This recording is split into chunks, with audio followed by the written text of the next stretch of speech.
All. My name is Professor Raj Jaiswal from the RC Patel Institute of Technology, Shirpur, which is working on computer engineering department. The subject was cloud computing. Now, first of all, we can go with the some previous video details that we uploaded on our Moodle account, and I got some less like due to less number of views. The first video shows the content about the cloud computing and how environment benefits by the cloud computing. Second video can also again shows the brief introduction of cloud computing and storage and how environmentally sustainable is cloud computing and storage. Now some learning outcomes from this video or some outcomes that students will be able to understand basic concepts of cloud computing. Also they learn about how environment sustainability of cloud computing and storage and how the number of ISO standards is there for cloud computing and which is help to environment more sustainable. Now last outcome or the fourth outcome is analysis of amount of carbon emission by using or for cloud computing. Now first of all again we go with the what is cloud computing. Now cloud computing refers to any kind of hosted service delivered over the internet. The service often includes servers, databases, software, network, analytics and other computing functions that can be operated through the cloud. Files and programs also stored in the cloud can be accessed anywhere by users on the service, eliminating the need to always be near physical hardware. In the past, for example, user created document in spreadsheet had to be saved to a physical hard drive or pen drive or USB drive. Without some kind of hardware component, the file were completely inaccessible outside the hardware. Outside the computer, they originated. Thanks to the cloud, few people worry anymore about fried hard drives or lost or corrupted USB drives. Cloud computing makes the documents available everywhere because the data actually live on a network of hosted server and to transmit data over the internet. Now cloud computing has some number of or some major categories in the service types. The first one is the software as a service, second one is the platform as a service, and third one is the infrastructure as a service. Now software as a service is the most common cloud service type. Many of us use it on a daily basis. This model makes software accessible through an app or web browser. Some, some software as a service program are free, but many require a monthly or annual subscription to maintain the service. Requires no hardware installation or management. Software as a service solutions are a big hit in the business world. Now some example include that the Salesforce, Dropbox or Google Document. The next category or the next service type is platform as a service. Now PaaS is a cloud environment supporting web application development and deployment. Now platform as a service supports the full life cycle of applications, helping users build, test, deploy, manage and update all in one place. The service also includes development tools, middleware and business intelligence solutions. Some example that is Windows Azure, Microsoft Windows Azure, AWS Elastic Beanstalk and Google App Engine. And the last category of the service type is infrastructure as a service. Now, infrastructure as a service provides user with basic computer infrastructure capabilities like data storage, server, and hardware, all in one cloud. Infrastructure as a service gives businesses access to large platforms and applications without the need for large on-site physical infrastructures. Notable example of this as a infrastructure as a service include DigitalOcean, Amazon EC2 and Google Compute Engine. Now here some ISO standard which we studied in the number of lectures. The first is the ISO 14001, which gives the details about the identification and evaluation of environment aspects for waste management. Now, the purpose of this ISO standard to provide a framework and a structured approach to handling the waste. The next ISO standard is the 14064, which is about the greenhouse gas accounting and verification. Now, you know that very well we have to talk about the environment, and we have to go with this standard, which the purpose of this ISO 14064 standard is provide industry and government with a set of tools to develop programs aimed at reducing this greenhouse gas emission.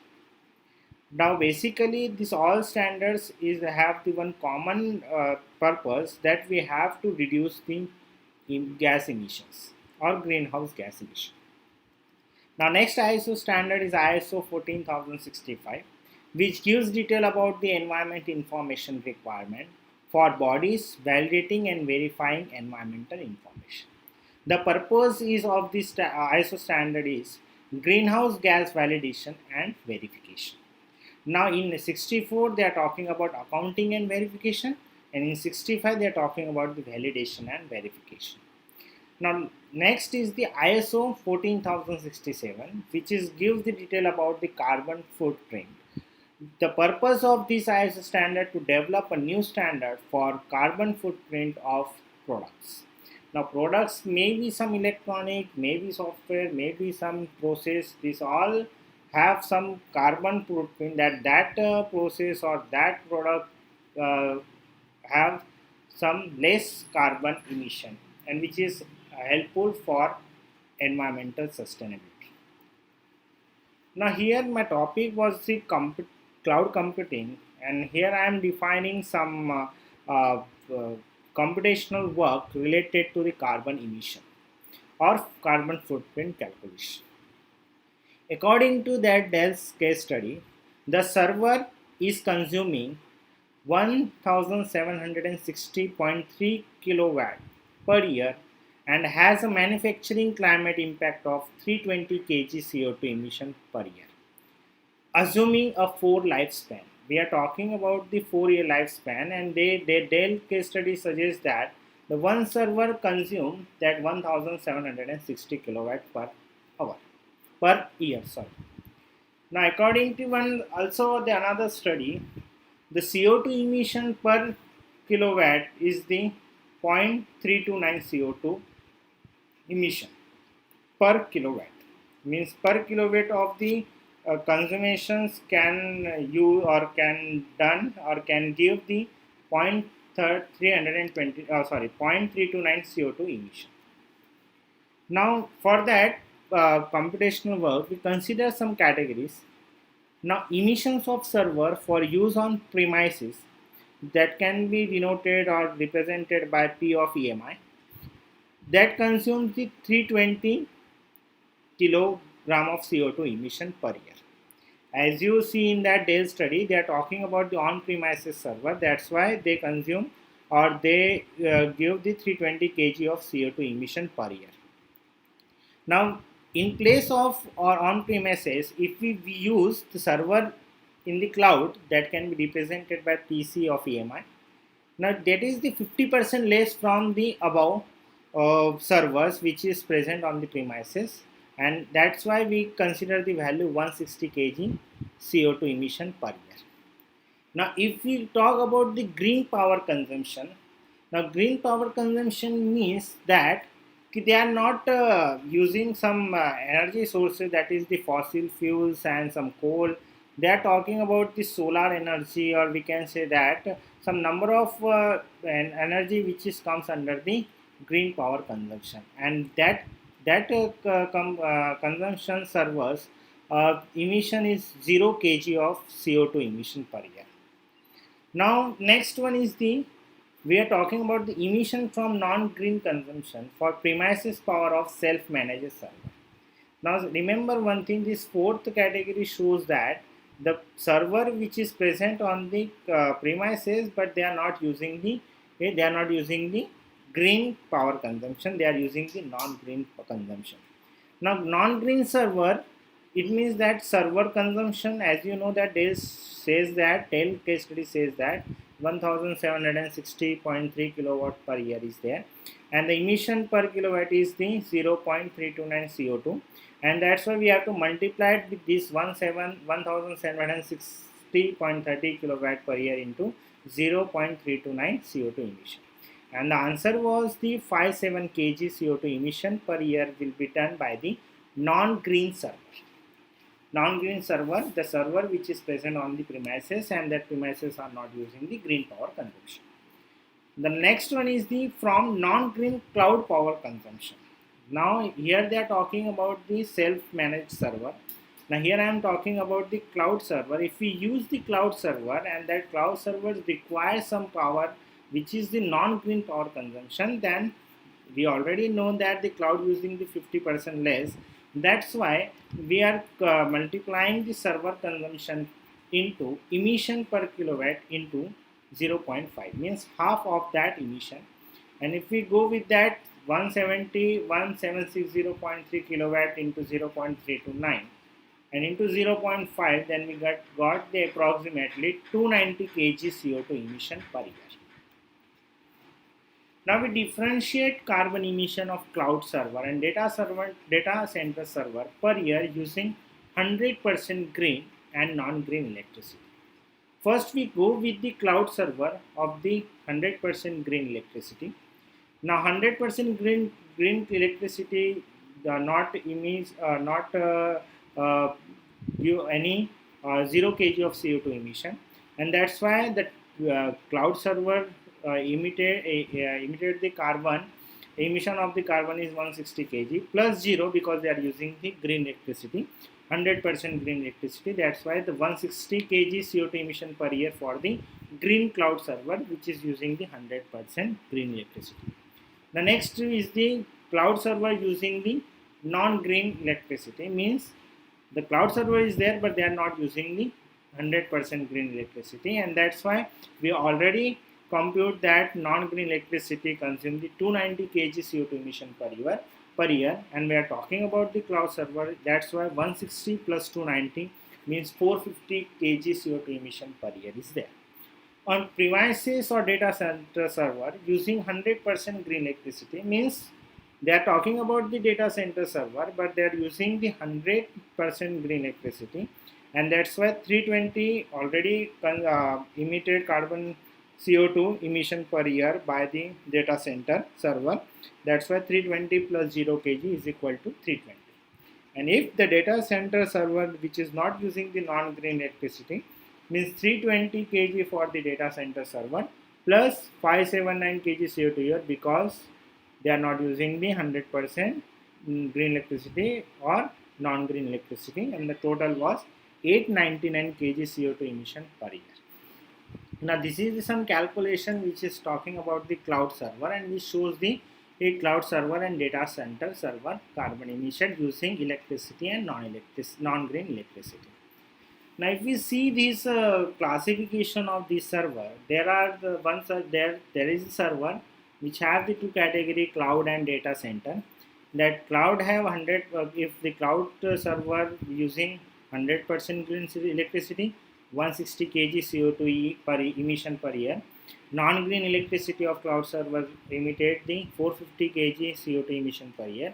And if you talk about the data center server, then 100% green electricity using that 320 kg CO2 emission per year. And if we talk about data center server which is non-green electricity, then 899 kg CO2 emission per year. Now here is some comparison, or that graph shows the carbon emission of cloud server and data center server per year using 100% green electricity and non-green electricity. The blue shows the green electricity and red represents the non-green electricity, and we had already had the one calculation or computational work that cloud server which have using the green electricity, they consume the 160, and which is using the cloud server with non-green electricity 450, data center server with the green electricity 320, and data center with non-green electricity, they consume the 899. Now, sustainability computational standard. Now, this shows that this pie chart shows that renewable electricity, or they are talking about some four category or four different parts: renewable electricity, operational efficiency, equipment efficiency, or infrastructure efficiency. Now, these standards can be given by the Microsoft Cloud Services.